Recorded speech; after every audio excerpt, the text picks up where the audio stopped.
Hello everyone. हाँ भाई, class 10 science की जो अपनी सीरीज चल रही थी उसके अंदर अपना लेसन नंबर 3 चल रहा था, मेटल एंड नॉन मेटल, धातु एवं अधातु।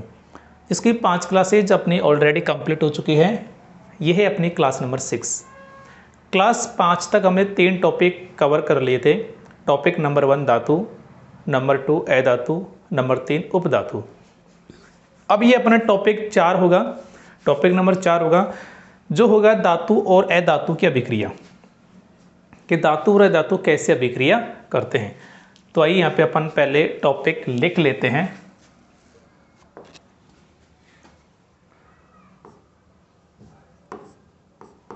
टॉपिक धातु व अधातु, धातु व अधातु की अभिक्रिया।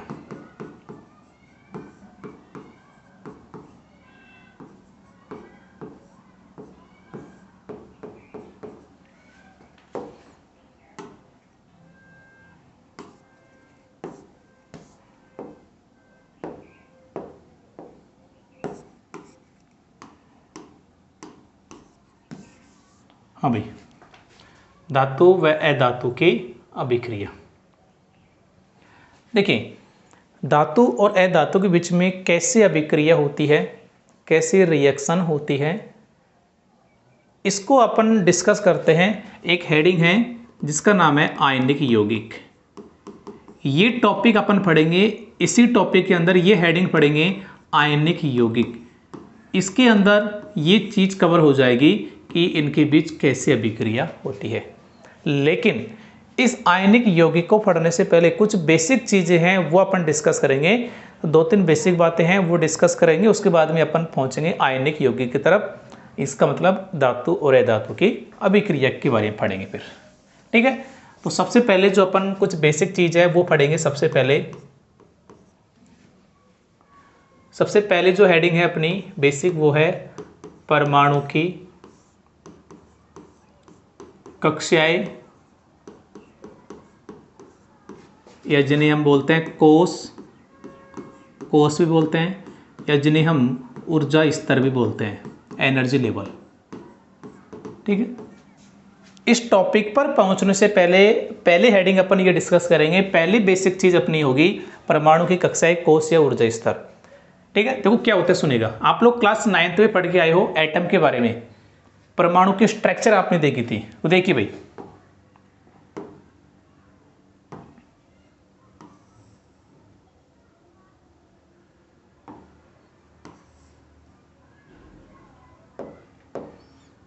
ये है परमाणु, है ना, एटम।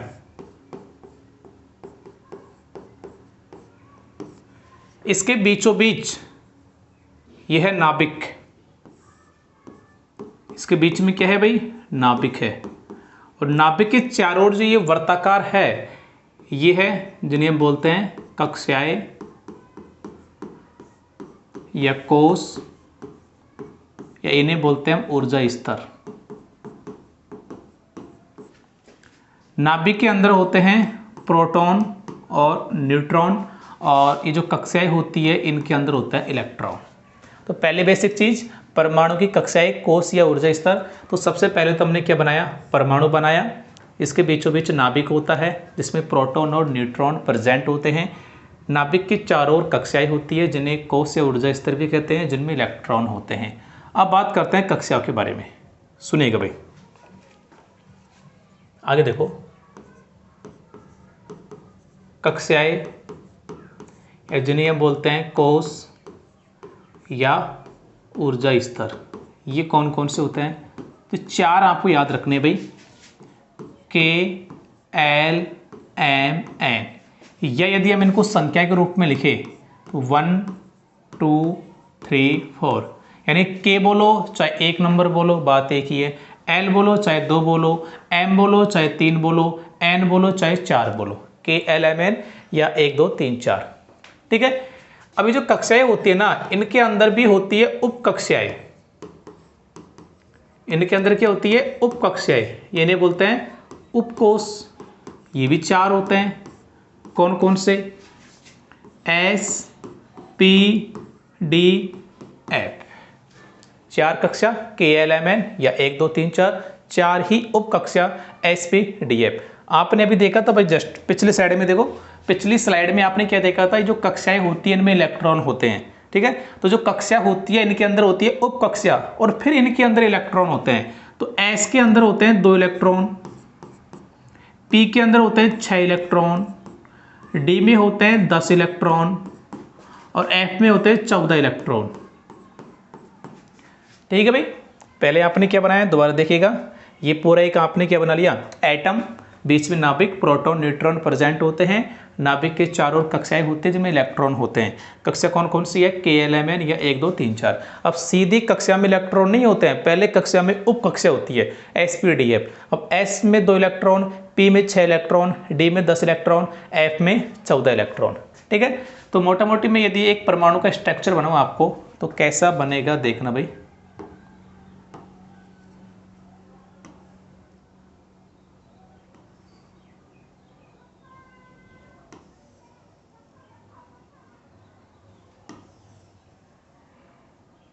हाँ, ये नाभिक हो गया, ये तो हो गई आपकी कक्षा के, या इसको मैं बोल सकता हूं n बराबर 1। n का मतलब है नंबर ना भाई, k बोलो चाहे 1 बोलो। ये हो गई आपकी कक्षा l, ये से बोल सकते हैं n बराबर 2। ये हो गई आपकी कक्षा m या n बराबर 3 और ये हो गई आपकी कक्षा n या n बराबर 4।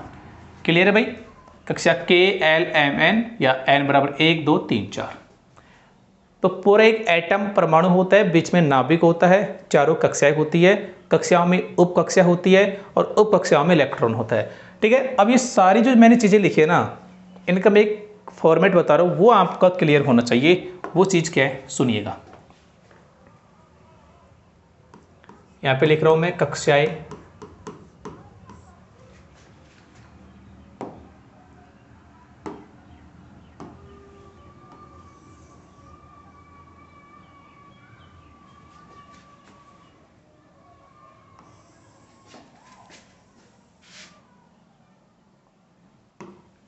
हाँ भाई, कक्षाएं कौन कौन सी होगी,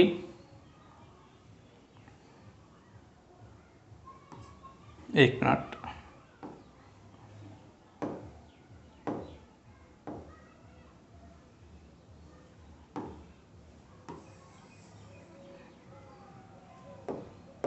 हाँ, K होगी, L होगी, M होगी और N होगी।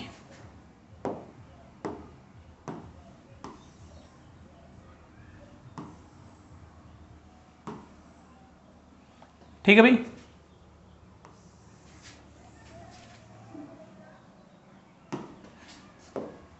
ये तो कक्षाएं हैं और इनके अंदर होंगी उप कक्षा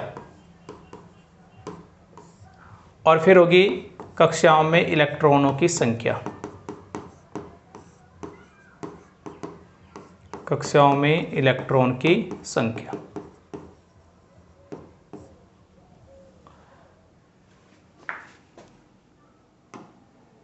थोड़ा सा ये टेबल को मैं कंप्लीट बना लेता हूं भाई एक बार।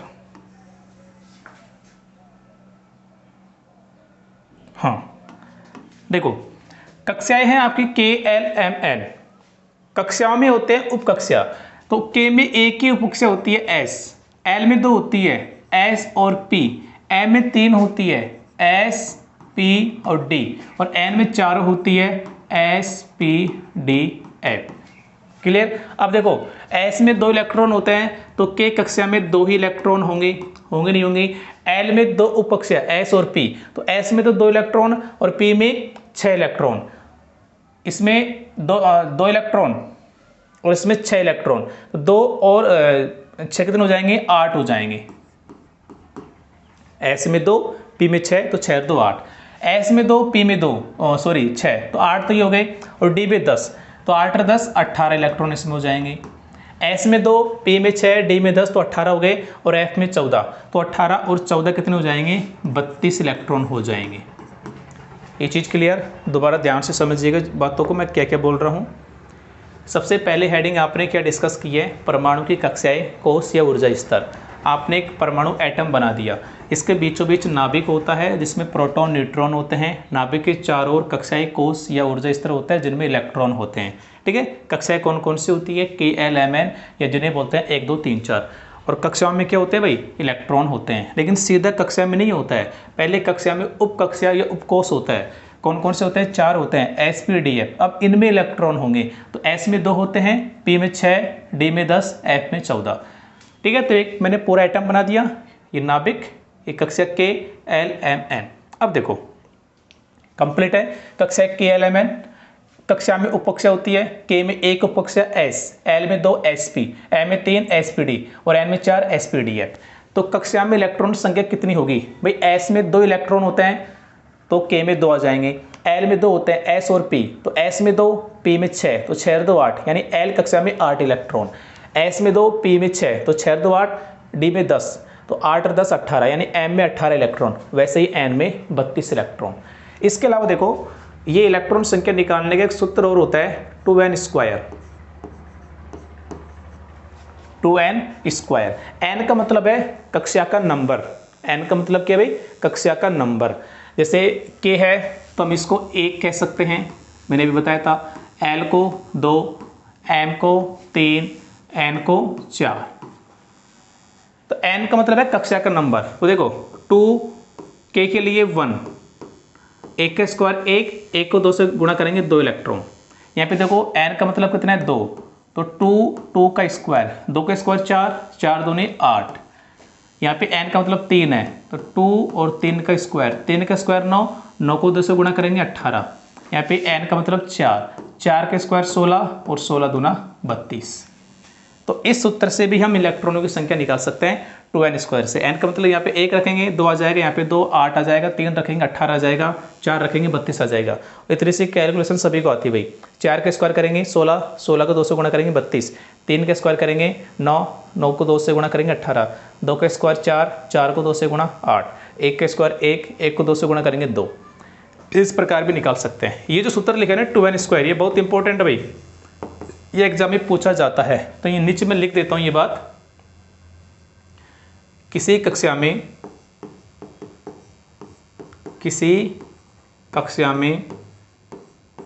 उपस्थित इलेक्ट्रॉन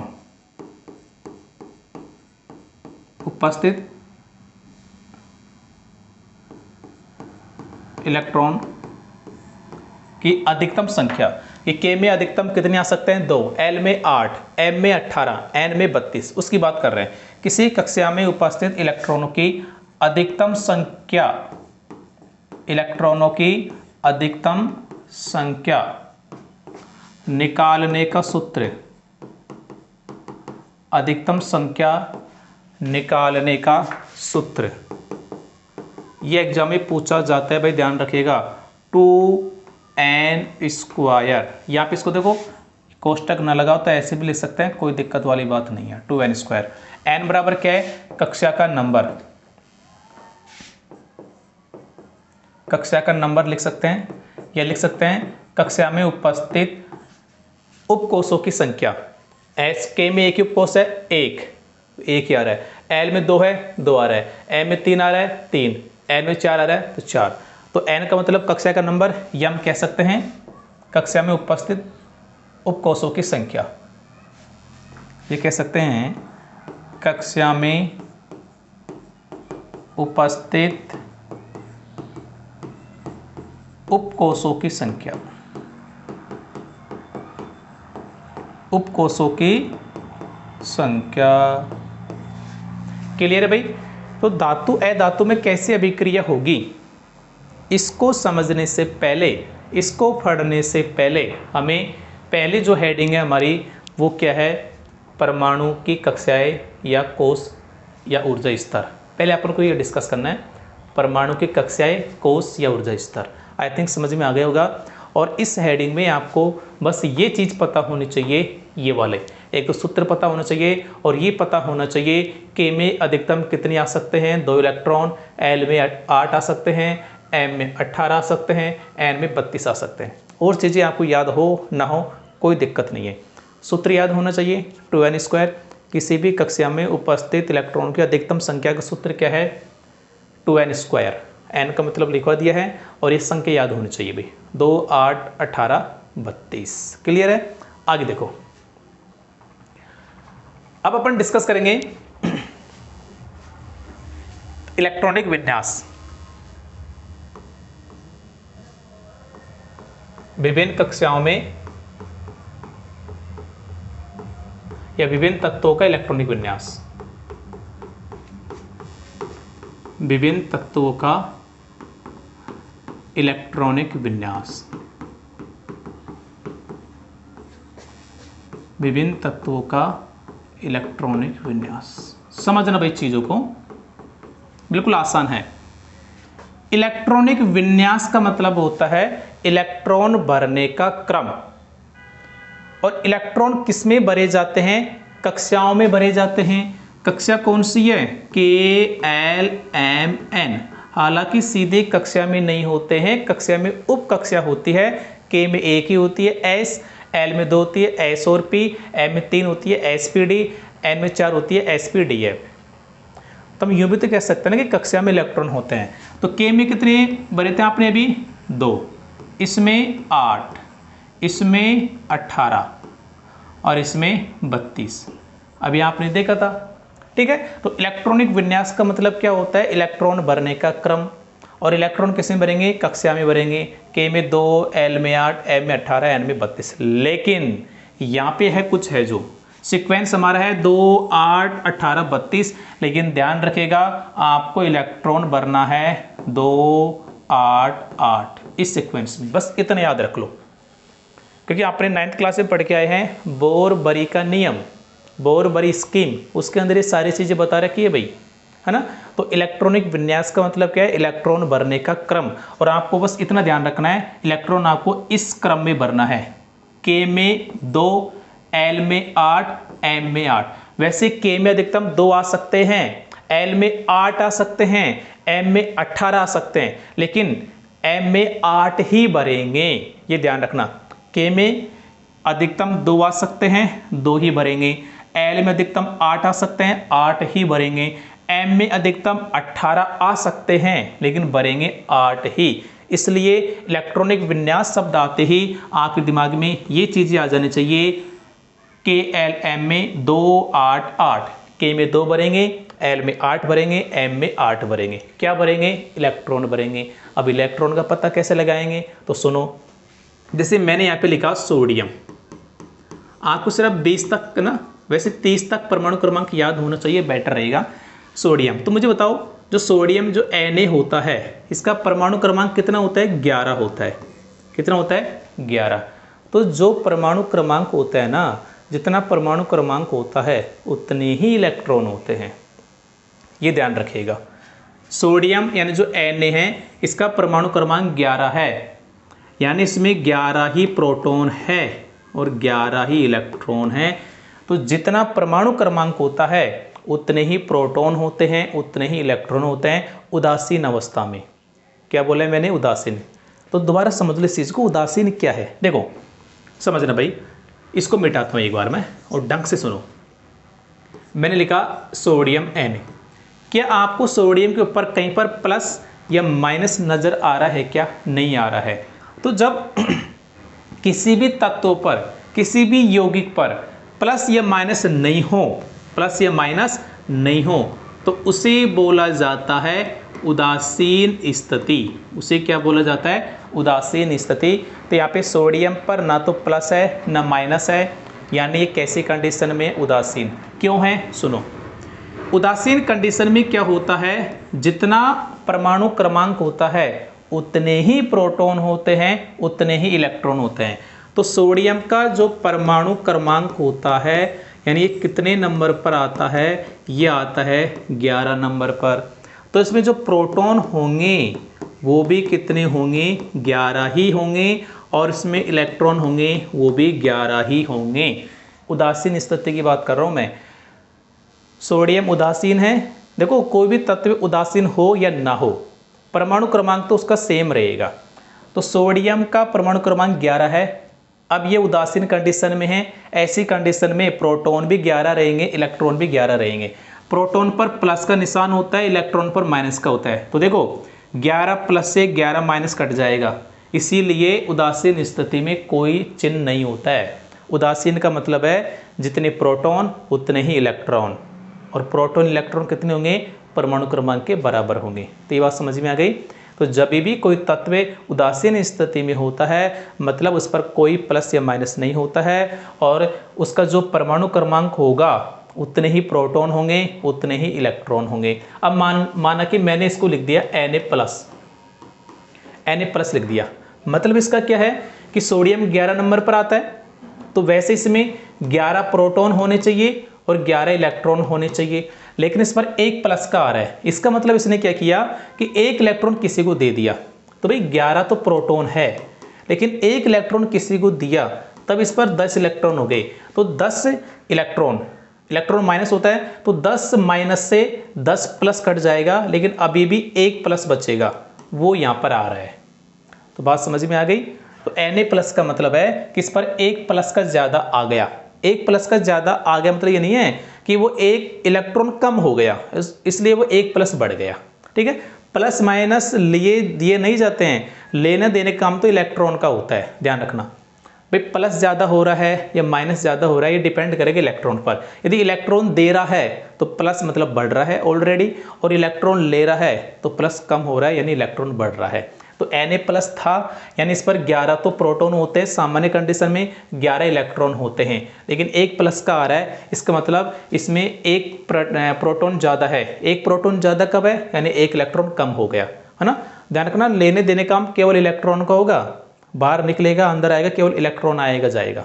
तो ये आई थिंक ये बात आपको समझ में आ गई होगी। ठीक है, तो इलेक्ट्रॉनिक विन्यास का मतलब आपको सिर्फ लेना है 2, 8, 8, बस। 2 किस्में K में, 8 किस्में L में, और 8 किस्में M में। ये बात समझ में आ गई। क्या भरेंगे, इलेक्ट्रॉन भरेंगे। इलेक्ट्रॉन कितने होंगे वो आप लोग पता लगा ही लेंगे, प्रोटॉन वो परमाणु क्रमांक से। ये चीज़ मैंने आपको बताई दी। चलो, तो इलेक्ट्रॉनिक विन्यास के बारे में कंप्लीट।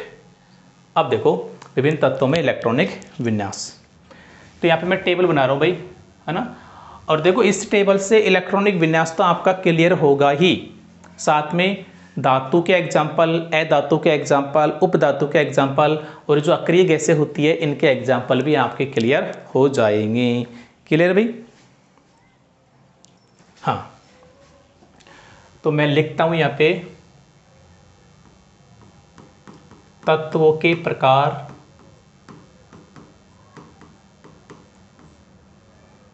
है ना। तत्वों के प्रकार के बाद में यहाँ पे लिखेंगे अपन तत्व का नाम,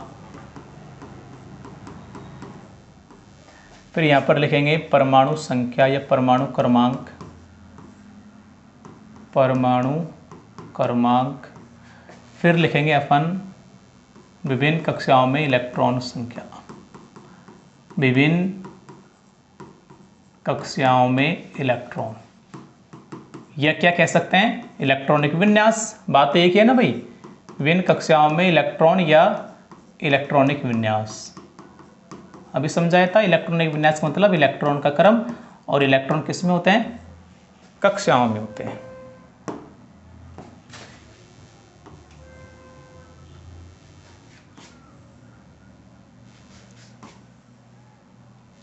हाँ भाई, पहली बात। दूसरी बात, कक्षाएं कौन कौन सी होंगी, K, L, M, N, यह आपकी होगी कक्षाएं।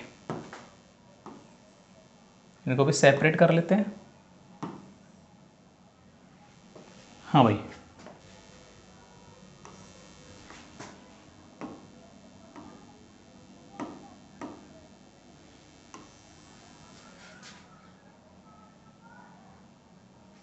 हाँ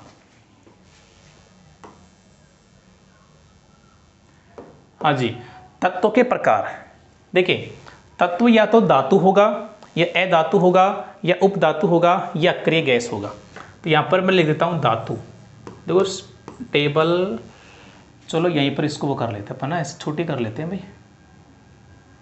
चलो यहाँ पर तो क्या करेंगे, नेक्स्ट पेज पर ही कर लेते हैं इसको, है ना। इस पेज पर तो अपन धातु की बात कर लेंगे कि संख्या काफ़ी सारे एलिमेंट आएंगे ना, तो अलग से वापस बना देता हूँ मैं। नाम तो वहीं पर वही रहने देते हैं, सीधा अपन लिख देते हैं। पहला कॉलम आ जाएगा तत्व के प्रकार का, सेकंड कॉलम आ जाएगा तत्वों के नाम का, ये कॉलम आ जाएगा परमाणु क्रमांक का, परमाणु संख्या का, और ये कॉलम आ जाएगा आपका वो संख्या ना, क्या, कक्षाएं, के एल एम और ये एन। ठीक है, एक और बना लेते भाई, कम पड़ेगा ये भी।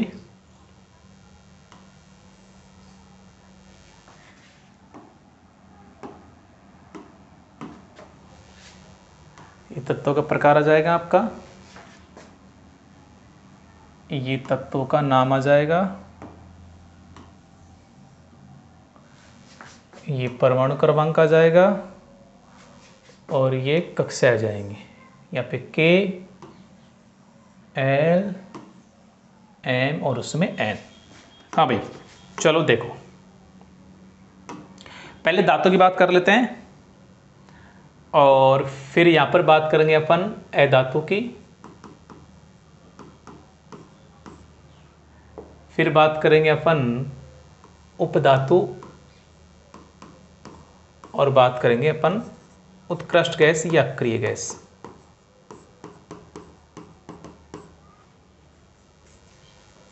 उत्कृष्ट गैस या उत्कृष्ट लिख दो और भी बेटर रहेगा, क्योंकि इसी नाम से पूछते हैं जनरली, उत्कृष्ट गैस।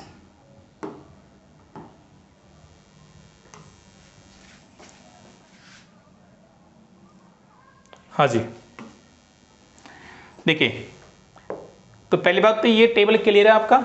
तत्वों का प्रकार यानी धातु होगा, अधातु होगा, उपधातु होगा या उत्कृष्ट गैस होगा। तत्वों का नाम कौन कौन से हैं, हाइड्रोजन, हीलियम वगैरह, वो बात करेंगे। उनका परमाणु क्रमांक कितना है, और विभिन्न कक्षाओं में इलेक्ट्रॉनों का वितरण, विभिन्न कक्षाओं में इलेक्ट्रॉन का वितरण, इलेक्ट्रॉन का वितरण, ये कह सकते हैं इलेक्ट्रॉनिक विन्यास, जो किसमें होंगे, कक्षाओं में, के एल एम है। हाँ भाई देखिए, ये धातु हो गया, ये अधातु हो गया, ये उपधातु, ये उत्कृष्ट गैस। अपन स्टार्ट करते हैं उत्कृष्ट गैस से। तो देखो अपन केवल परमाणु क्रमांक 1 यानी हाइड्रोजन और 20 यानी कैल्शियम, तो 1 से लेकर के 20 तक के बीच की बात कर रहे हैं भाई, इतना ही आपको याद करना है। हाइड्रोजन से लेकर के कैल्शियम तक का ही आपको याद करना है, और वही अपन बात कर रहे हैं। तो उत्कृष्ट गैस जो होती है ना, वो 3 होती है 1 से लेकर के 20 तक में, हीलियम,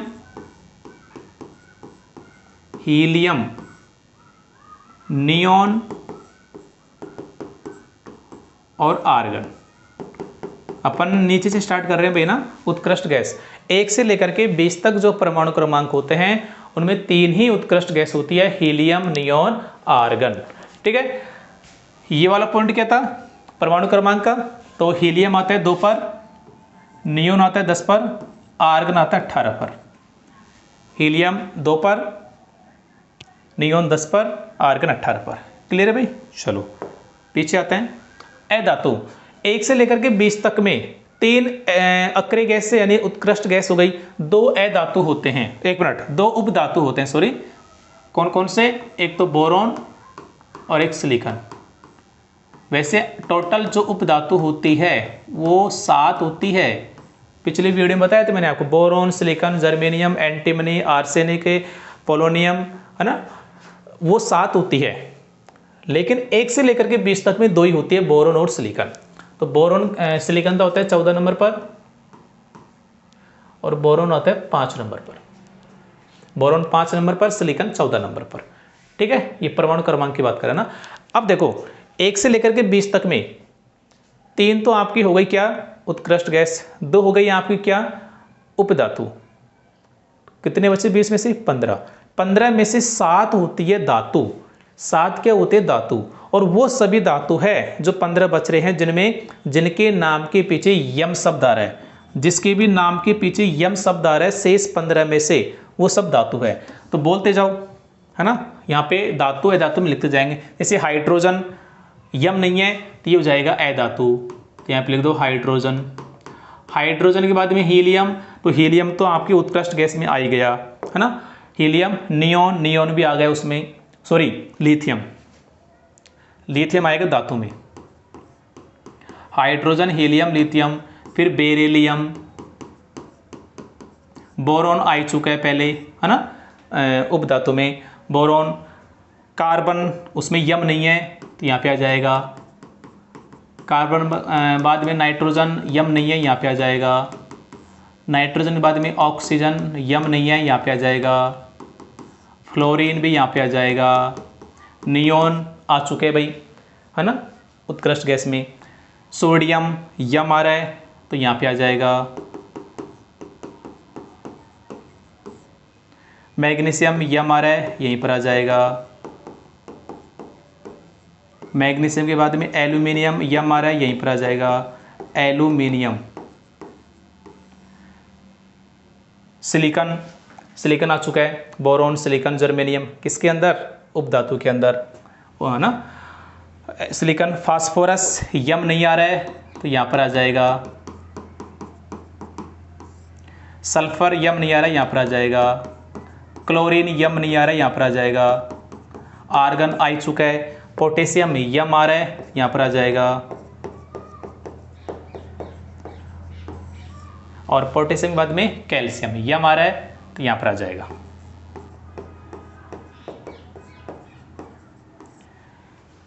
हाँ भाई, दोबारा सुनिएगा, टेबल आपकी क्लियर है। 1 से लेकर के 20 तक में 3 होती है आपकी उत्कृष्ट गैस, हीलियम, नियोन, आर्गन। 2 होती है उपधातु, बोरॉन, सिलिकॉन। 20 में से 5 हो गए, बचे 15। 15 में से जिसके पीछे यम है वो धातु है, और जिसके पीछे यम नहीं है वो अधातु है। जैसे देखो हाइड्रोजन में नहीं है यम तो आ जाएगा किसमें, अधातु में। हाइड्रोजन, हीलियम, अब हीलियम देखो यहाँ पर आ चुके भाई, यम तो है लेकिन वो उत्कृष्ट गैस है तो यहाँ पर आ गया। हीलियम के बाद में लिथियम यम आ रहा है। बेरिलियम यम आ रहा है। बोरॉन, बोरॉन उसमें आ चुका है ना, उपधातु में। बोरॉन के बाद में कार्बन यम नहीं आ रहा है तो इसमें आ गया। तो ऐसे जिसके पीछे यम है वो तो हो जाएगा धातु, जैसे lithium, beryllium, sodium, magnesium, aluminium, potassium, calcium. तो 1 से लेकर के 20 तक में 7 धातु है, 1 2 3 4 5 6 7, और 8 आपकी अधातु है, 1 2 3 4 5 6 7 8। 2 आपकी उपधातु है, 3 आपकी उत्कृष्ट गैस है। ये चीज क्लियर। अब लिख देते हैं इनके परमाणु क्रमांक। तो देखो भाई, हाइड्रोजन 1 नंबर पर आता है, कार्बन 6 नंबर पर आता है, नाइट्रोजन 7 पर, ऑक्सीजन 8 पर, फ्लोरीन 9 पर, फास्फोरस 15 पर, सल्फर 16 पर, क्लोरीन 17 पर। ठीक है। हाँ, लिथियम 3 पर, बेरिलियम 4 पर, सोडियम 11 पर, मैग्नीशियम 12 पर, एल्यूमिनियम 13 पर, पोटेशियम 19 पर, और कैल्शियम 20 पर। अब बात करते हैं इलेक्ट्रॉनों की संख्या, मतलब इलेक्ट्रॉनिक विन्यास। तो देखो इलेक्ट्रॉनिक विन्यास का मतलब क्या है, इलेक्ट्रॉन भरना। किस में भरेंगे, कक्षाओं में। कैसे भरेंगे, 2 8 8, के में 2, एल में 8, एम में 8। अब भरेंगे क्या, इलेक्ट्रॉन। इलेक्ट्रॉन कैसे पता करेंगे, तो जो परमाणु क्रमांक होता है वो इलेक्ट्रॉन होता है। यानी लिथियम का परमाणु क्रमांक 3 है तो 3 ही इलेक्ट्रॉन है, तो के में 2 आ जाएगा, एल में 1 आ जाएगा। 2 और 1 3 हो गए, यानी लिथियम का इलेक्ट्रॉनिक विन्यास हो गया 2 1। बेरिलियम का 4 है, 2 इसमें 2 इसमें। एल में अधिकतम 8 भर सकते हैं, लेकिन इस बेचारे के पास 1 ही बच रहा है तो 1 ही आएगा ना। 11 को कैसे भरेंगे, 2 8 8 और 2 10, 1 बचा, 1 यहाँ पे आ जाएगा, 2 8 1। एम में 8 भर सकते हैं लेकिन इसके पास 1 ही बच रहा है तो 1 आ जाएगा। तो सोडियम का इलेक्ट्रॉनिक विन्यास 2 8 1 है ना, यानी के में 2, एल में 8, एम में 1। ये इंपॉर्टेंट है, कई बार ये पूछ लिया गया भाई सोडियम का।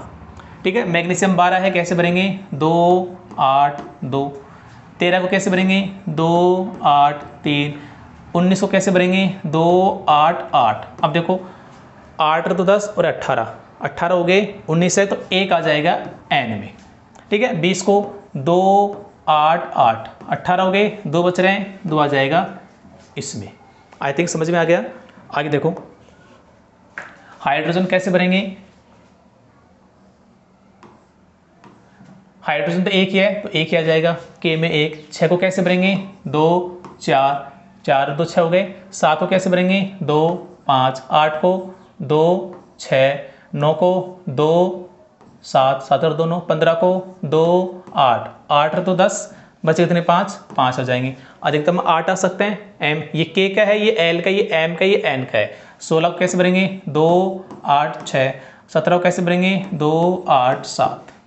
बात आएगी समझ में। तो कोई पूछे ऑक्सीजन का इलेक्ट्रॉनिक विन्यास 2 6, कोई पूछे क्लोरीन का 2 8 7, ऐसे आप लोग बता सकते हैं। आगे देखो बोरॉन 5 नंबर पे आता है, इसका क्या हो जाएगा 2 3, ठीक है। 14 का 2 8 4, 2 को कैसे भरेंगे, 2 आ जाएगा, है ना। 10 को 2 8, 18 को 2 8 8 हो गया। 8 तो 10, 8 18। तो कोई पूछे आर्गन का इलेक्ट्रॉनिक विन्यास, बोल देंगे 2 8 8। कोई बोले नियोन का 2 8, कोई बोले हीलियम का 2, है ना। किस में 2, के में है। तो इस प्रकार आप लोग ये इलेक्ट्रॉनिक विन्यास बता सकते हैं। आई थिंक ये चीज़ आपकी समझ में आ गई होगी। इस टेबल के द्वारा धातु, अधातु, उपधातु और उत्कृष्ट गैस के उदाहरण भी आपको याद हो गए होंगे। 1 से लेकर के 20 तक में 3 उत्कृष्ट गैस है, 2 उपधातु है, बचे 15। जिसके पीछे यम है वो धातु, जिसके पीछे यम नहीं है वो अधातु। तो 5 एग्जाम्पल याद कर लेना, उत्कृष्ट गैस के और उपधातु के, 2 इसके 3 इसके। तो धातु और अधातु के तो वैसे ही याद हो जाएंगे भाई, ठीक है। इनको हटाने के बाद जो बचेगा, जिसके पीछे यम है धातु, यम नहीं है वो अधातु। क्लियर है भाई। अब ये दोनों बेसिक चीज थी अपनी, ये दोनों बेसिक चीज थी।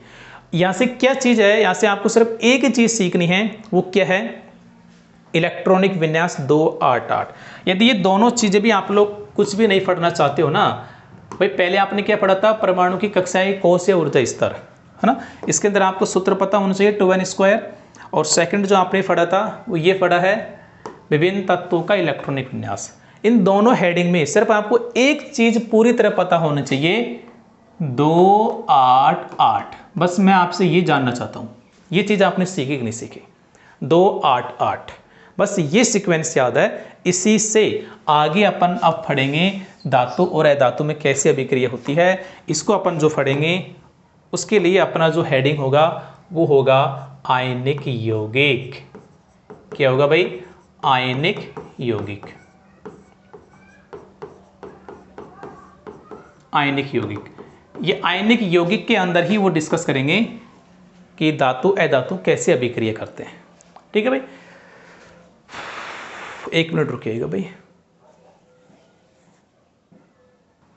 हाँ भाई, आयनिक यौगिक सबसे पहले देखते हैं कि आयनिक यौगिक होता क्या है। देखो नाम में सब कुछ है। आयनिक यौगिक, इसमें शब्द है आयनिक। आयनिक से निकलेगा आयन। क्या निकलेगा, आयन। और आयन का मतलब क्या होता है, या तो धनायन या ऋण आयन। अब धनायन कब बनेगा, यदि मान लीजिए ए है, इसने इसके अंदर से इलेक्ट्रॉन निकाला, ए ने इलेक्ट्रॉन दिया तो इस पर आ जाएगा धनायन। और मान लीजिए बी है, इसने इलेक्ट्रॉन ग्रहण किया तो इस पर आ जाएगा ऋण आयन।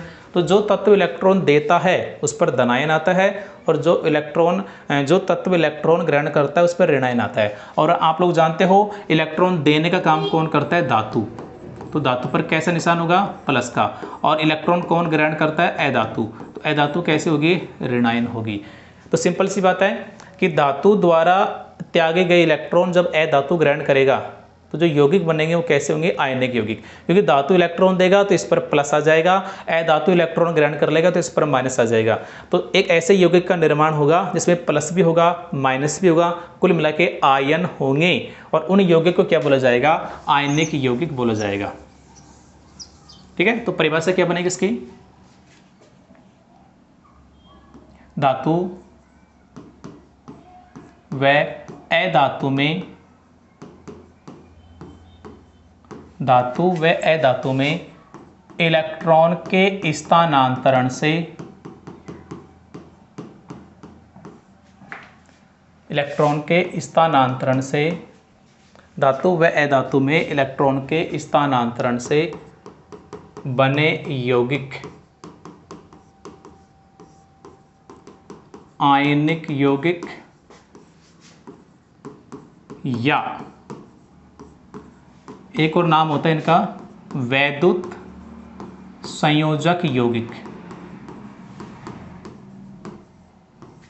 या वैद्युत संयोजक यौगिक कहते हैं या कहलाते हैं। तो धातु व अधातु में, यानी धातु इलेक्ट्रॉन देगा, अधातु ग्रहण करेगा, तो धातु व धातु में इलेक्ट्रॉन के स्थानांतरण से बने यौगिक आयनिक यौगिक या वैद्युत संयोजक यौगिक कहलाते हैं। ये सही रहेगा, संयोजक, वैद्युत संयोजक यौगिक कहलाते हैं,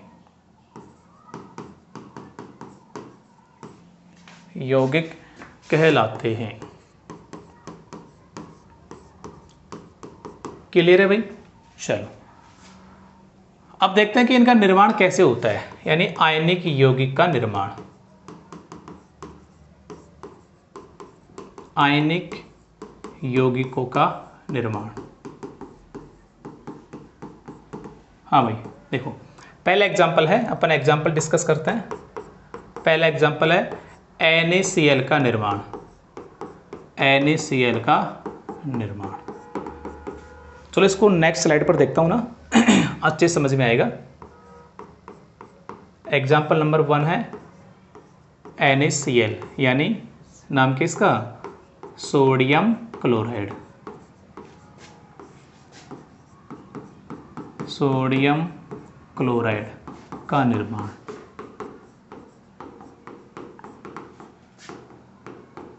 हाँ भाई देखना, NaCl एक आयनिक यौगिक है। कैसे इसका निर्माण हुआ है, यानी कैसे इलेक्ट्रॉन का आदान प्रदान हुआ है, वो आपको समझाना है। तो सबसे पहले आपको ये पहचान करना है कि इसमें कौन कौन से तत्व आ रहे हैं। तो इसमें एक तो सोडियम आ रहा है और एक क्लोरीन आ रहा है। तो सबसे पहले बात करेंगे अपन Na के लिए, यानी सोडियम के लिए, है ना भाई। तो मुझे Na का इलेक्ट्रॉनिक विन्यास बता दो भाई। Na कितने नंबर पर? 11 नंबर पर। इलेक्ट्रॉन भी 11। कैसे भरेंगे? 2 8 1, 8 तो 10 और 1 11। तो Na का इलेक्ट्रॉनिक विन्यास कितना हो गया भाई? 2 8 1। अब आगे सुनना, प्रत्येक तत्व ये चाहता है कि मेरे बाह्यतम कोश में 8 इलेक्ट्रॉन हो जाए। कोश कौन कौन से होते हैं? K L M N। तो K में तो अधिकतम 2 ही आ सकते हैं भाई, आपने देखा था। L में अधिकतम 8 आ सकते हैं, M में 18 आ सकते हैं और N में 32 आ सकते हैं।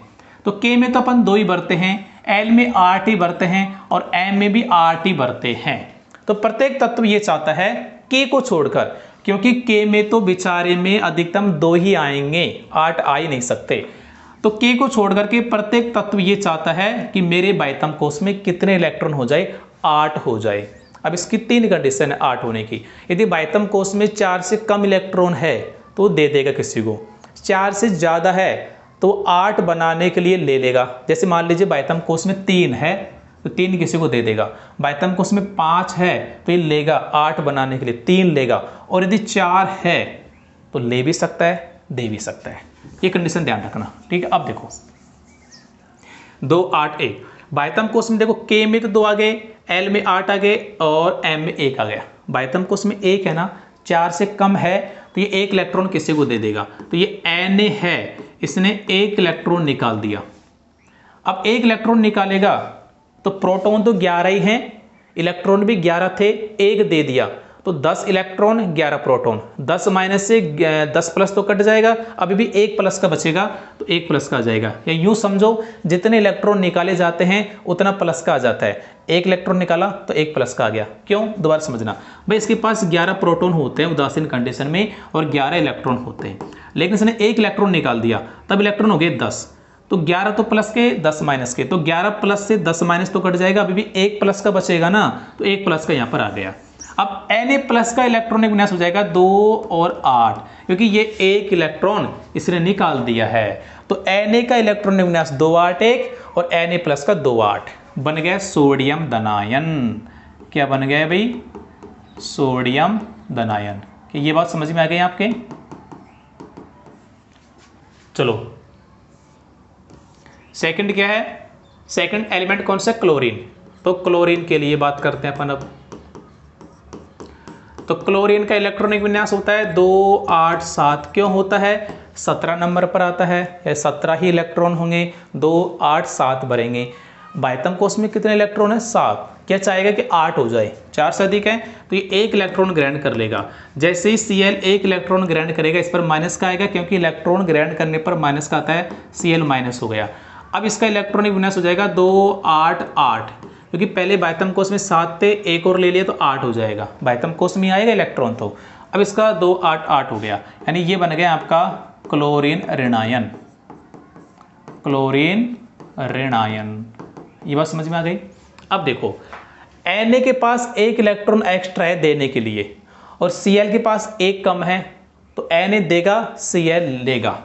तो देखना भाई ध्यान से, ये Na है, Na के पास 1 इलेक्ट्रॉन एक्स्ट्रा है, यहाँ पर देख लेना Na के बाह्यतम कोष में 1 इलेक्ट्रॉन है, Cl के बाह्यतम कोष में 7 है, तो Cl 1 2 3 4 5 6 7, ये मैं इलेक्ट्रॉन दर्शा रहा हूँ। सोडियम के बाह्यतम कोष में 1 इलेक्ट्रॉन, बाह्यतम कोष वाले इलेक्ट्रॉन ही आपको लिखने हैं। Cl के बाह्यतम कोष में 7, तो Na तो 1 देना चाहता है, Cl लेना चाहता है, तो Na अपना 1 इलेक्ट्रॉन इसको दे देगा। जब इलेक्ट्रॉन देते हैं तो तीर का निशान आता है और जिसको दिया जाता है उस पर होता है निशान, तीर का सिरा उसकी ओर होता है। तो देखो Na ने 1 इलेक्ट्रॉन दे दिया, तो जैसे Na ने 1 इलेक्ट्रॉन दिया तो Na पर तो आ गया प्लस, और Cl ने 1 इलेक्ट्रॉन ग्रहण किया तो 7 तो पहले से थे ही, 8 हो गए और इस पर आ जाएगा माइनस, आएगा नहीं आएगा। इस प्रकार किसका निर्माण हो गया, NaCl का। Na ने 1 इलेक्ट्रॉन दिया, प्लस का 1 आ गया, 7 पहले से तो इसके पास 1 ले लिया, 8 हो गए, माइनस का आ गया, NaCl। आई थिंक ये चीज़ आपकी समझ में आ गई होगी। इस प्रकार निर्माण हो गया NaCl का। एक एग्जाम्पल और देखना, MgCl2 का निर्माण। पहले मैं देख लेता हूँ वीडियो ज़्यादा लेंथी तो नहीं हो गया ना भाई, ज़्यादा लेंथी नहीं है। चलो एक एग्जाम्पल और देख लेते हैं। एग्जाम्पल नंबर 2 है आपका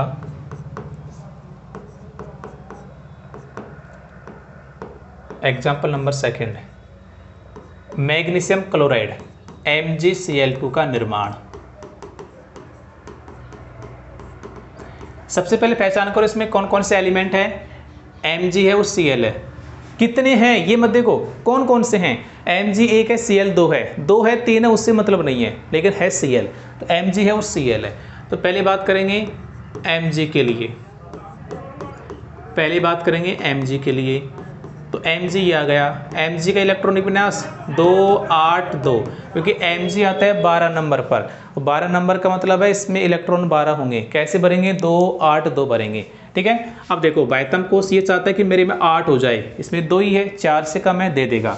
तो Mg क्या करेगा, अपने अंदर से 2 इलेक्ट्रॉन निकालेगा। कितने इलेक्ट्रॉन निकाले, 2, तो 2 प्लस का आ जाएगा। अब इसका इलेक्ट्रॉन विन्यास हो जाएगा Mg2 प्लस का 2 8, क्योंकि 2 इलेक्ट्रॉन इसने निकाल दिए हैं, ठीक है। इस प्रकार बन गया मैग्नीशियम धनायन। सेकंड है क्लोरीन, तो Cl के लिए बात करते हैं।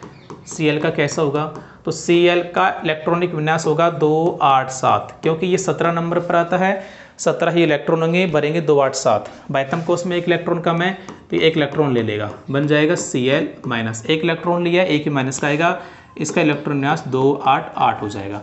अब देख लो Mg के बाह्यतम कोष में 8 हो गए, Cl के बाह्यतम कोष में 8 हो गए। आगे देखो कैसे करेंगे, तो Mg के बाह्यतम कोष में कितने इलेक्ट्रॉन, 2 इलेक्ट्रॉन। Mg के बाह्यतम कोष में कितने इलेक्ट्रॉन, 2 इलेक्ट्रॉन। Cl के बाह्यतम कोष में 7, 1 2 3 4 5 6 7, लेकिन Cl है कितने, 2 है, तो 2 बार लिखो, 1 2 3 4 5 6 7। भाई यहाँ पर तो आपको एक बार से निकाल देना है। भाई 2 Cl है तो एक का आपने ऐसे लिखा, दूसरे का भी ऐसे लिखेंगे, कोई आवश्यक नहीं है, यहाँ पर लिख दो। देखो Mg के पास 2 है देने के लिए और Cl 2 है लेने के लिए, इसको भी 1 चाहिए तो 1 ही इसको दे देगा, इसको भी 1 चाहिए 1 इसको दे देगा, ठीक है। भाई Mg के पास 2 थे, 1 इसको दे दिया 1 इसको दे दिया, तो Mg ने 2 इलेक्ट्रॉन दिया तो 2 प्लस का आ जाएगा Mg, और Cl है ना, Cl के पास 7 थे, 1 ले लिया 8 हो गए, तो माइनस का 1 आ गया, लेकिन Cl है कितने, 2, तो इसको मैं नीचे लिख दूंगा 2। भाई Cl के पास 7 थे, 1 ले लिए तो माइनस का आएगा, लेकिन Cl है कितने, 2। यहाँ पर देखो 2 है तो नीचे 2 लगा दो। इस प्रकार किसका निर्माण हो गया भाई, MgCl2 का निर्माण हो गया। आई थिंक ये चीज़ आपकी समझ में आ गई होगी, ठीक है। अब भाई काफ़ी थक चुके हैं, तो वीडियो कैसा लगा आपको लाइक करके बताना है। कोई भी आपका डाउट हो, किसी भी प्रकार का क्वेश्चन हो, कमेंट सेक्शन में कमेंट कर देना, रिप्लाई दे दिया जाएगा। और आई होप आप लोग वीडियो को अधिकतम शेयर करेंगे, बच्चों को जोड़ेंगे, यही मैं आपसे उम्मीद करता हूँ। Thank you.